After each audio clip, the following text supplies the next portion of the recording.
आज हम सुनेंगे पंचतंत्र की एक कहानी, ढोल की पोल। एक समय की बात है, भूख प्यास से घबराया हुआ एक गीदड़ भोजन की खोज में भटकता हुआ जंगल के उस भाग में पहुंचा जहां दो सेनाओं में युद्ध होकर समाप्त हो चुका था। उसने युद्ध के स्थान पर गिरे हुए ढोल को देखा। हवा के कारण हिलने वाली लताओं के लगातार टकराने से ढोल में ढम ढम की आवाज उत्पन्न हो रही थी। उस आवाज को सुनते ही गीदड़ बहुत घबराया। उसने मन में सोचा, अब तो मेरी मृत्यु निश्चित है। मुझे आवाज करने वाले जीव के सामने जाना ही नहीं चाहिए। वह जीव यहाँ पर आए, उससे पहले ही मुझे भाग जाना चाहिए।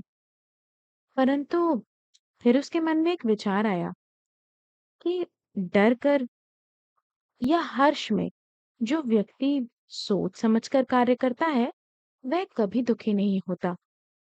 यह सोचकर उसने मन में फैसला किया, यहाँ से भागने से पहले ये तो जान लेना चाहिए कि ये आवाज कैसी है। मन का डर निकालकर धीरे धीरे साहस करके वह ढोल के पास गया। कौतूहलवश उसने ढोल का स्पर्श किया तो ढोल बज उठा।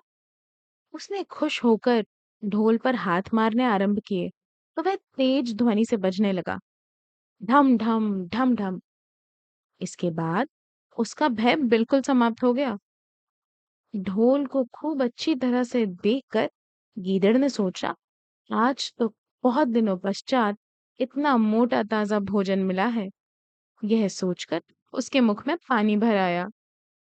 ढोल को फाड़ने के लिए गीदड़ ने उसमें दांत कढ़ाए। उसके तो दांत ही टूट गए। बहुत प्रयास करने के बाद एक जगह से ढोल का खोल फटा। जब गीदड़ ढोल में घुसा तो अंदर उसे लकड़ी के अलावा कुछ मिला ही नहीं। वह निराश हो गया। दांत टूटने की पीड़ा अलग से हुई।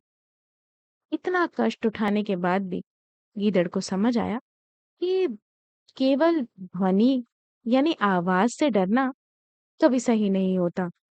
ढोल में तो पोल ही पोल है। ऊपर की शान और शौकत बहुत है, पर अंदर से ढोल खोखला ही होता है।